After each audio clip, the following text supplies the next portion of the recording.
En esta cápsula número 3 vamos a hablar acerca de los derechos humanos y sus garantías y cómo también en el ámbito de la protección y tutela de los derechos humanos convergen tres sistemas. El sistema jurídico mexicano, el sistema universal de protección de los derechos humanos y el sistema interamericano de protección de los derechos humanos.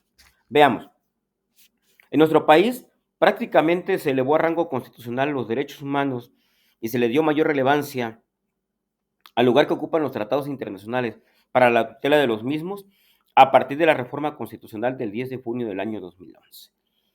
Del artículo, de los artículos que fueron reformados y o adicionados en esta reforma constitucional del 10 de junio del año 2011 de nuestro texto constitucional, destacan los artículos primero, tercero, 11, 15, 18, 29, 33, 89, 97, 102 y 105 constitucionales.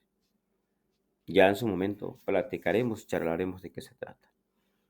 Ahora bien, más allá de esta relatoría de artículos que fueron reformados en la reforma, valga la expresión, sobre derechos humanos publicada el 10 de junio del año 2011, hay que destacar que las instituciones jurídicas que consolidaron o que han consolidado una nueva cultura en materia de derechos humanos, las encontramos en el artículo primero constitucional. Voy a comentar brevemente, ya será motivo de una charla, de algún trabajo de investigación, las instituciones que se consagran en el artículo primero constitucional en materia de derechos humanos. Vean, del artículo primero constitucional, párrafo primero, obtenemos dos o tres figuras relevantes.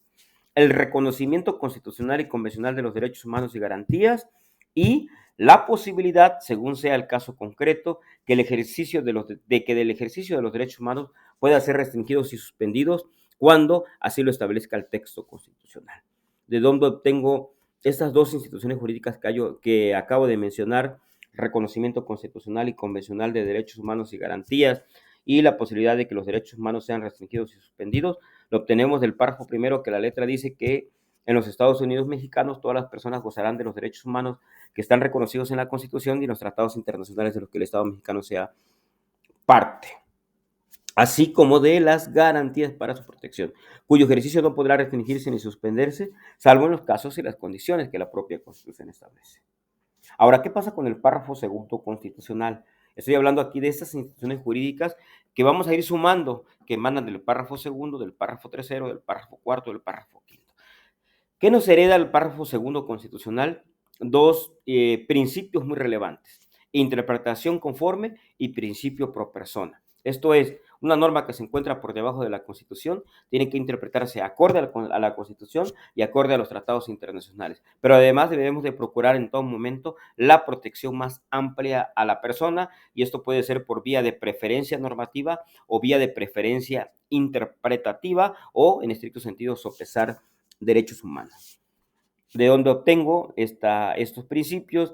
De la doctrina y de la jurisprudencia, pero particularmente del párrafo segundo, que a la letra dice: las normas relativas a los derechos humanos se van a interpretar de conformidad con la Constitución y con los tratados internacionales de los que el Estado mexicano sea parte, favoreciendo en todo tiempo a la persona la protección más amplia. Ahora bien, ¿qué obtenemos del párrafo tercero? Del párrafo tercero constitucional obtenemos, digamos, tres categorías distintas entrelazadas entre sí: obligaciones del Estado mexicano en materia de derechos humanos, principios aplicables en materia de derechos humanos y los deberes específicos que tiene el Estado en materia de derechos humanos. ¿Cuáles son las obligaciones que tiene el Estado mexicano en materia de derechos humanos? Promover, respetar, proteger y garantizar. Proteger que implica, perdón, promover implica la difusión y divulgación de los derechos humanos con fines de empoderamiento de la ciudadanía y de la población. Una cultura de paz, una cultura de derechos humanos. El respeto a los derechos humanos, ¿qué implica para el Estado? No interferir en el ejercicio de los derechos humanos. La protección que implica para el Estado mexicano, crear disposiciones jurídicas e instituciones jurídicas como la Comisión Nacional de los Derechos Humanos, como CONAPRED, como CONAMED, como el juicio de amparo, para proteger los derechos humanos, para salvaguardar, para evitar incluso que se violente. Cuando el Estado garantiza los derechos humanos en la medida que crea toda la infraestructura normativa y propiamente instrumental, llámese edificios, llámese políticas públicas, llámese carreteras, etcétera. Todo aquello que el Estado tiene que hacer para que en efecto gocemos de los derechos humanos va a implicar o se relaciona con la garantía de estos. Luego tenemos 4 principios: universalidad, interdependencia, indivisibilidad y progresividad. ¿Qué implica la universalidad? Que todas las personas gozan de los derechos humanos sin excepción alguna. ¿Qué implica el principio de interdependencia? Que todos los derechos humanos se encuentran interconectados entre sí. ¿Qué significa el principio de indivisibilidad? Que los derechos humanos no se pueden dividir porque son un todo, son un solo único, y que además de no poderse dividir no se pueden jerarquizar. El principio de progresividad, ¿qué cosa nos mandata? Pues la prohibición de regresión en materia de derechos humanos. Como lo he dicho en otros foros, en otros espacios, el principio de progresividad implica que está prohibido meter reversa en materia de derechos humanos. Por su parte, tenemos 3 deberes específicos: prevenir violaciones de derechos humanos, que implica evitar que las violaciones se materialicen; investigar, que es indagar, es la búsqueda de la verdad de lo que pasó en relacionada con una violación de derechos humanos. La sanción implica el castigo que se le debe de proporcionar o que se le debe de brindar a alguien que comete una violación de los derechos humanos. Esto recae dentro del ámbito del